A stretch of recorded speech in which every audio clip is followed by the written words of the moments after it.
Et on va donc commencer ce colloque par une partie assez ingrate, qui est une partie technologique, mais qui est importante parce que c'est là où on a fait quelques progrès depuis les 3 ou 4 dernières années, qui nécessitent des mises au point technologiques d'une part, mais des mises au point réglementaires également, dont je parlerai très brièvement, mais qui seront reprises à la fin. Donc, la transgénèse est assez facile à décrire. Il s'agit d'introduire une séquence dans un organisme suivant 2 technologies. La technologie qui était utilisée jusqu'en 2009 était une technologie d'intégration au hasard, et on est passé ensuite à une intégration ciblée qui ouvre de nouveaux horizons. L'intégration au hasard d'un transgène, si ceci est le génome symbolisé de l'organisme receveur, eh bien, le transgène peut être intégré dans le génome de l'organisme récepteur. Il n'était pas facile, avant le 2009, de prédire quoi que ce soit en ce qui concerne l'endroit dans le génome, ici l'un des chromosomes, où cette séquence nouvelle va s'intégrer. Donc il y a plusieurs solutions possibles, et chaque événement de transformation peut être différent. Il faut rappeler que 90% de notre ADN n'a pas de fonction codante, c'est-à-dire ne sert pas directement à faire une protéine ou un ARN de régulation, et n'a pas de fonction connue à l'heure actuelle. La probabilité pour que le transgène s'insère dans de l'ADN non codant est donc de plus de 90%, donc là ça ne dérangera rien parce qu'il n'y a pas de fonction connue. Par contre, si par malheur, comme c'était au hasard jusqu'en 2009, ça s'intègre dans un gène, eh bien ce gène est interrompu et ce gène n'est plus fonctionnel. Donc ça, c'est raté. Il faudra prendre une autre plante parce que celle-là ne sera pas bonne. Si c'est un organisme animal, pareil, saumon, ça se fait. Hein, il faut trier. Donc ça, c'était jusqu'avant 2009. L'intégration ciblée, elle, a des caractéristiques qui sont bien plus intéressantes et qui vont sur tous les organismes, y compris l'homme, apporter des modifications qui interviennent à l'endroit où le chercheur a décidé de les faire. Donc on peut par exemple remplacer un gène résident par une autre version allélique, tout simplement parce qu'il y a un gène qui fait la même fonction dans une autre plante ou un autre animal qui a une fonction qui est plus intéressante, l'enzyme quand même qui est plus faible, c'est très bien, etc. Donc on peut changer la version d'un gène résident par une autre version allélique. On peut remplacer également un gène résident qui est fonctionnel par une version qui est non fonctionnelle, c'est-à-dire invalider le gène ici. Ça, c'est très utilisé en recherche, parce que quand on séquence de l'ADN, on a un fichier ATGC, mais on ne sait pas du tout où sont les gènes. Pour savoir si un gène est là, on peut invalider la séquence en question et voir si l'organisme a quelque chose qui lui manque. C'est ce qu'on appelle le knockout, la disruption de gènes. Donc ça, c'est très important. C'est pour savoir identifier la fonction d'un gène. Et enfin, vous pouvez avoir ce qu'on appelle des corrections géniques, c'est-à-dire pour une plante, comme pour un animal, comme pour l'homme, eh bien, il est possible de changer une version d'un gène qui est malade à cause d'une mutation ou qui porte un gène qui n'est pas vraiment aussi fonctionnel qu'on le voudrait, par une séquence qui, elle, est empruntée à un autre organisme, et qui va permettre de faire cette correction. Dans le cas de l'homme, ce n'est pas d'un autre organisme, c'est de quelqu'un qui a un chromosome qui est tout à fait normal. Donc ça, c'est une correction génique. Donc voilà l'ensemble de ce qu'on peut faire au point de vue transgénèse. La rupture technologique importante est intervenue en 2009, c'est-à-dire qu'on est passé d'une intégration au hasard, où il faut regarder après l'expérience où est l'insertion, à une technologie où on a déjà 50% en 2009, puis 60-70%, maintenant à peu près 90% de trouver ce qu'on a décidé de construire. Cette transformation ciblée, eh bien, elle marche, elle n'était pas bien maîtrisée chez les plantes, les animaux et l'homme. Pourquoi ? Parce que cette transformation ciblée repose sur le mécanisme de double recombinaison. Je ne vais pas refaire un cours sur la double recombinaison, simplement vous montrer quels sont les enjeux. Et le principe est le suivant. Ce principe, c'est celui de vouloir changer ici la version d'un gène, en couleur vert clair, par un gène qui est meilleur.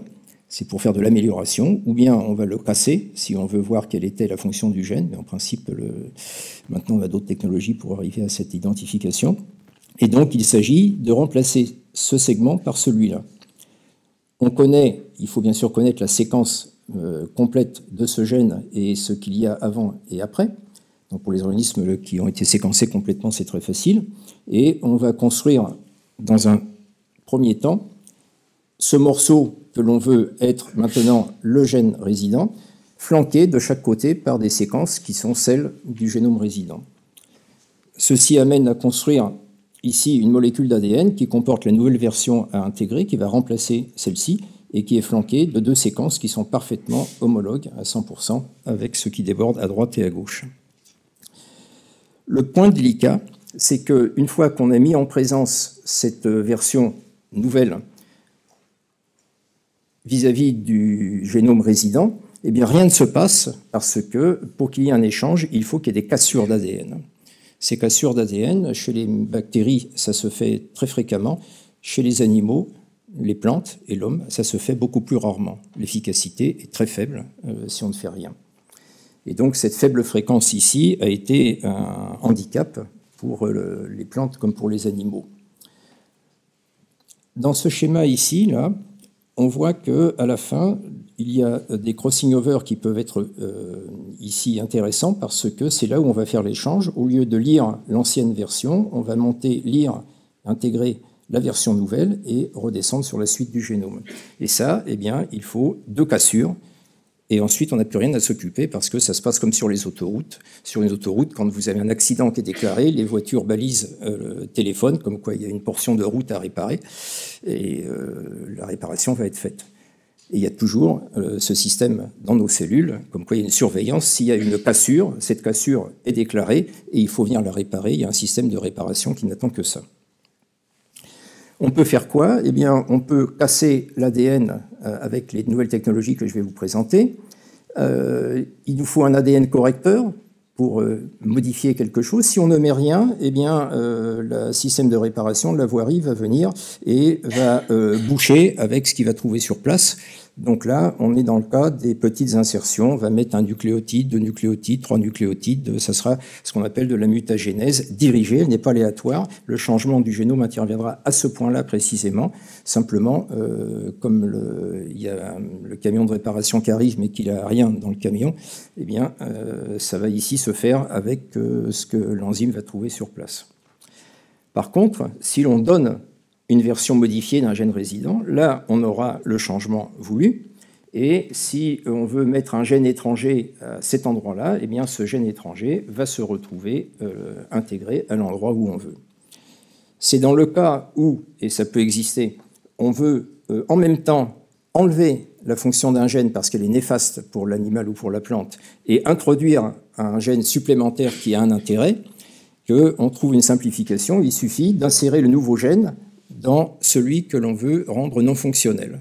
Et comme l'insertion ici de ce nouveau gène va casser en deux le gène résident ne pourra plus fonctionner et le gène nouveau, lui, va fonctionner. Ça a été fait, par exemple, dans le cas du maïs, où on voulait avoir moins de lignine, parce que c'est très difficile à digérer pour les ruminants, et qu'en même temps, la plante soit résistante à un herbicide. Donc la dernière enzyme pour faire la lignine a été flinguée, tout simplement en insérant dedans le gène nouveau qui confère la résistance à l'herbicide. Donc on peut faire d'une pierre deux coups. Le tout était donc d'arriver à cette époque à faire un trou où on veut, à casser l'ADN où on veut. Et ça, c'était pas gagné. Parce qu'on ne connaissait à l'époque que des endonucléases de restriction, des enzymes qui coupent l'ADN, et qui avaient des sites de reconnaissance de l'ordre de 4 à 6 bases. 8 bases, c'était déjà du luxe. Et là, ça donne des milliers et des dizaines de milliers de coupures dans un génome de la taille du maïs, de la luzerne, du saumon.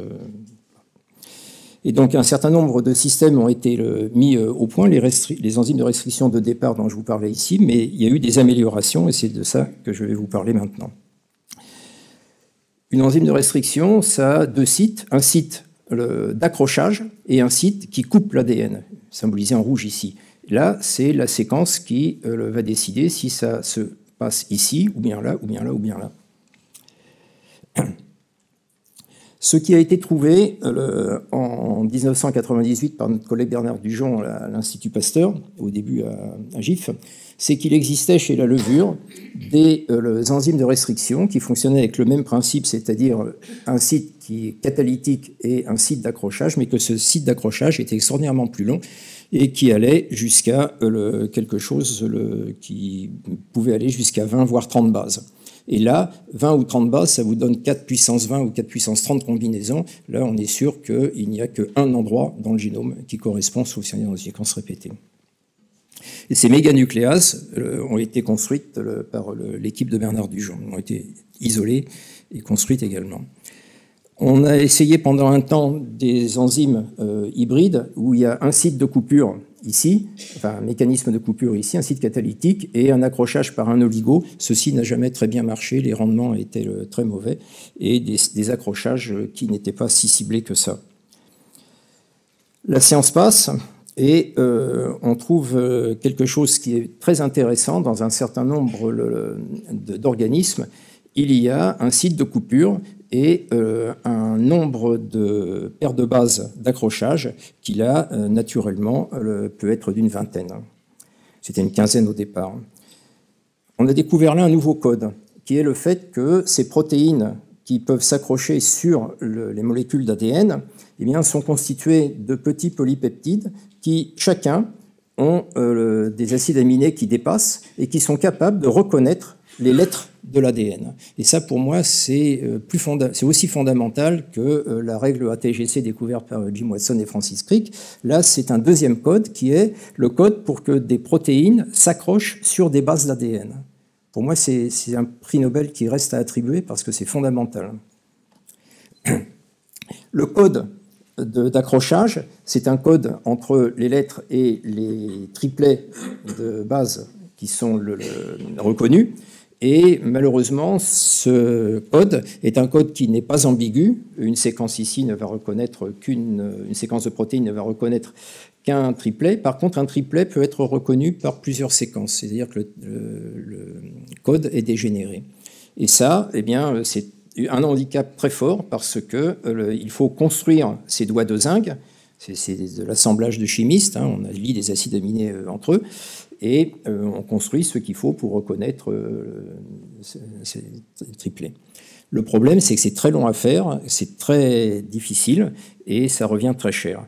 Les rendements qui ont été obtenus à l'aide de ces technologies-là en 2009 étaient de 50 à 60% de produits OGM qui correspondaient à ce qu'on voulait. Les autres, c'était des formes qui n'étaient pas bonnes. Je vous passe ça parce que c'est très rapide. On sait utiliser les sites de coupure ici, on sait faire les doigts de zinc.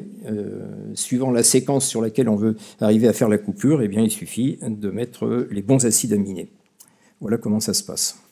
On connaît parfaitement la séquence tridimensionnelle et ces doigts de zinc ont été une âpre bataille entre trois sociétés pendant plusieurs années, avec des procès. Sont sortis ensuite les thalènes qui ont réglé la situation parce que là, il n'y a plus de compétition avec les trois boîtes en question. Les thalènes ont été trouvés chez les plantes. Encore une fois, il y a beaucoup de choses qui sont découvertes en premier chez les plantes. Ces thalènes, c'est emprunté à un système des bactéries pathogènes, phytopathogènes, Xanthomonas, qui injectent des molécules qui prennent la direction d'un certain nombre de synthèses à l'intérieur de la plante. C'est du hijacking, c'est du parasitisme, et les enzymes en question sont des enzymes qui ont une structure de type endonucléase. On reconnaît ici la partie catalytique qui va couper, et ici un certain nombre d'acides aminés qui là sont organisés de manière tout à fait différente et qui sont beaucoup plus faciles à mimer quand on est chercheur. Ici, la partie protéique. Il s'agit de 12 à 26 répétitions de domaines, et un domaine, ici, représenté complètement, comporte 34 acides aminés qui ont une séquence tout à fait identique pour ce type de molécules, sauf 2 nucléotides ici, qui sont en position 12 et 13. Et c'est ceux-là qui sont capables de reconnaître l'une des 4 bases. Si vous avez les notations à 2 lettres pour les acides aminés, il y en a le 20, NG, ça reconnaîtra T, HD, ça reconnaîtra C, NI, ça connaîtra A, et NK, ça correspond à G. Là, ce n'est ni dégénéré ni ambigu. C'est un code qui est tout simple. Ça, c'est des jokers, mais qu'on n'utilise pas, qui ont plusieurs possibilités. Et ces Talen, eh bien, en 2010, elles ont bouleversé la partie transgénèse parce qu'elles ont pris le dessus.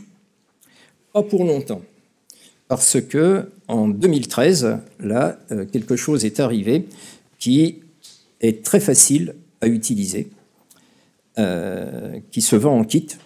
Et je vous signale que j'ai vu ça arriver très rapidement. En 2013, publication en janvier. 2013, en mars, j'ai un rapport à faire pour quelqu'un qui travaille dans l'Institut de biologie systémique et synthétique, qui utilisait déjà la technologie CRISP. C'est-à-dire qu'en 3 mois, la personne qui était un postdoc, un bon postdoc, est arrivée à maîtriser cette technique-là dans son laboratoire sans demander à personne. Donc là, on va y rester un tout petit peu plus longtemps, mais pas trop, parce qu'on va reconnaître les deux parties catalytiques et accrochage. Mais là, il s'agit d'un complexe qui est naturel, qui est emprunté aux bactéries qui se défendent contre l'attaque par des bactériophages. Vous savez que les bactériophages injectent leur ADN dans la cellule, et cet ADN est reconnu, va commencer à être un petit peu le coupé, mais ce n'est pas ça qui le rend moins dangereux, parce qu'il faudrait couper en beaucoup de morceaux. Et le système qui a été inventé par ces bactéries est un système naturel où il y a une très grosse protéine ici qui comporte plusieurs sous-domaines qui sont localisés en bleu. Un premier sous-domaine, c'est celui d'un espèce de canal dans lequel l'ADN, toute molécule d'ADN qui passe à côté, va pouvoir rentrer, va être capturée et va passer ici. Avec un petit peu d'énergie, la molécule va glisser à l'intérieur. Et cet ADN-là, s'il n'y a rien de spécial, va faire que passer. Par contre, il y a à l'intérieur ici une poche qui contient un petit ARN qu'on appelle un ARN guide, qui ne peut se positionner que très précisément à cause de sa conformation 3D, et qui, dans les bactéries en question, là, est prolongé par un petit morceau d'ARN qui correspond à la séquence de l'ADN du bactériophage. Comment il est attrapé, c'est encore un petit mystère, ça commence à s'éclaircir. Mais en tout cas, dès l'instant où l'ADN du bactériophage rentre dans ce canal, eh bien, il y a un moment donné où il y a une vingtaine de bases ici, A, U, G, C, qui vont se mettre en position complémentaire sur le brin d'ADN du bactériophage. Et à ce moment-là, le site catalytique qui est ici va provoquer une coupure sur les deux chaînes. Et ça, la précision, c'est la précision de la base près, du nucléotide près. Conclusion, c'est très facile à manipuler parce que cette protéine, vous l'achetez dans le commerce. Vous ne l'achetez pas directement, vous achetez le vecteur qui comporte l'information génétique pour faire la protéine. Donc on va en parler dans 30 secondes. Vous avez l'ADN guide qui est fourni, il vous suffit ici de greffer, c'est-à-dire de liguer à la fin de votre ARN guide les 20 nucléotides qui correspondent à la séquence que vous voulez cibler. Et à ce moment-là, vous savez que votre coupure va intervenir à tel nucléotide. Donc c'est les enzymes qui s'appellent des CRISP, et celle qui est utilisée actuellement est Cas9, elle est déjà dépassée, permettent d'avoir des coupures qui se font précisément à un endroit du génome. Si nous sommes diploïdes, vous savez que vous avez un génome qui vient de papa, un génome qui vient de maman, les plantes c'est pareil, un qui vient du grain de pollen et l'autre de l'ovaire, c'est soit l'un, soit l'autre. Les deux, c'est déjà plus rare parce que la probabilité de rencontre est déjà le plus faible. En tout cas, c'est un système qui, dès qu'il a été utilisé, a donné des rendements qui sont des rendements de plus de 80% de l'événement qu'on recherche parmi les événements de transformation. Ça a été fait chez les plantes, ça a été fait chez les animaux, et c'est quelque chose qui est utilisé déjà maintenant en thérapie génique chez l'homme. C'est en phase clinique 2 pour l'instant. Donc la précision ici est une précision qui est la précision du nucléotide. Tout ça, ça marche parce qu'on peut faire des coupures où on veut sur l'ADN et qu'on met un ADN correcteur pour améliorer le génome, dans le cadre de la correction génique, ou bien pour arrêter la fonction d'un gène si on veut connaître sa fonction. Ceci marche aussi bien chez les plantes que chez les animaux, et à l'intérieur des animaux, chez l'homme. Sur le plan appliqué, on a maintenant une possibilité technologique de modifier de manière ciblée un génome animal, un génome humain, un génome de plante. On peut le faire chez les bactéries, mais les bactéries, elles ont le système naturel pour faire les coupures. On n'a pas besoin de les faire de manière artificielle.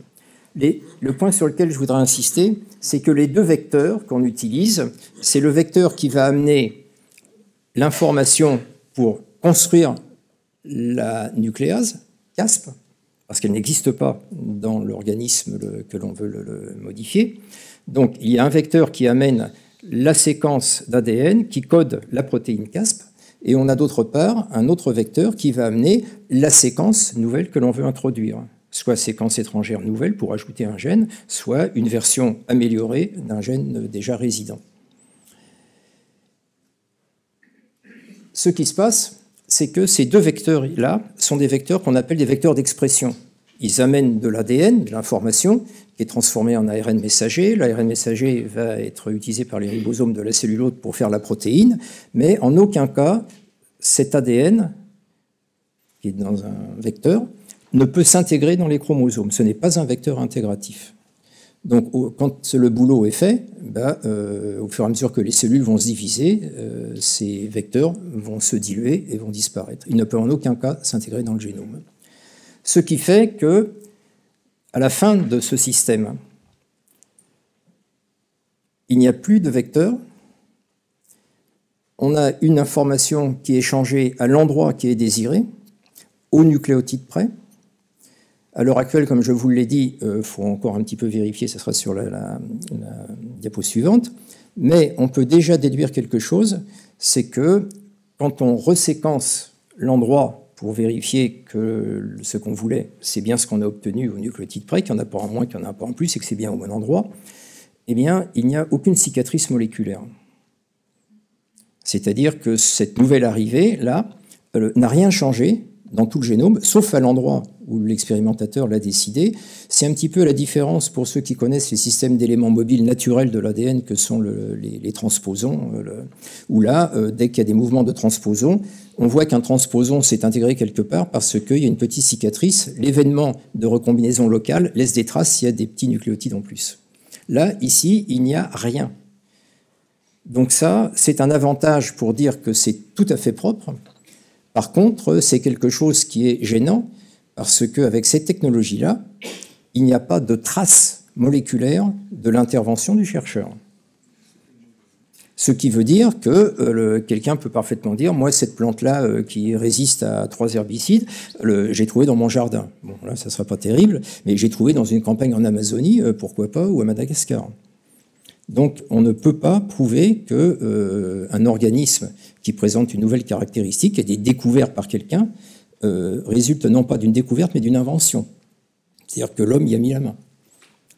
Donc, pour terminer, cette technologie-là représente une sécurité scientifique qui est très bonne, puisqu'on fait les interventions là où on veut et on va vérifier que c'est bien ce qu'on avait décidé qui a été obtenu.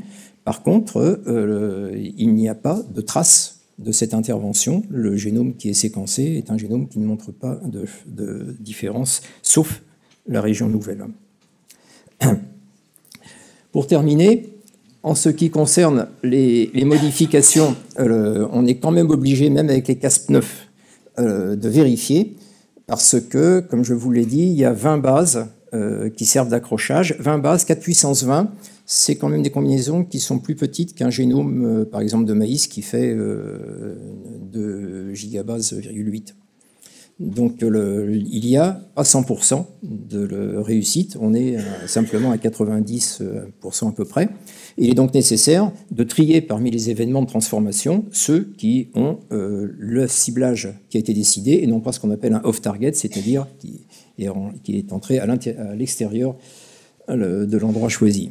Ceci dit, les recherches continuent.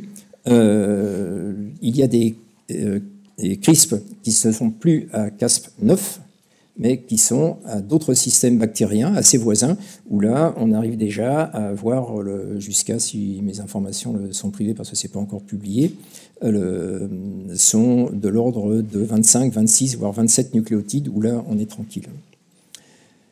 Donc cette partie-là est encore en progrès. Donc c'est utilisable en thérapie cellulaire humaine, parce que vous pouvez, à l'heure actuelle, prendre des cellules d'un patient, par exemple des cellules musculaires, faire une correction génique sur la dystrophine en particulier, n'importe quel gène qui n'est pas fonctionnel chez le malade, remplacer par une version allélique du gène qui est correcte, faire la transformation par des molécules de type le CRISP sur des lignées cellulaires, et au moment de l'infusion chez le patient, il faut avoir préalablement vérifié que la lignée cellulaire en question ne diffère pas de la lignée normale que par le changement de l'ADN qui correspond à la construction génique. Donc c'est possible chez l'homme maintenant de faire cette manip. Merci beaucoup.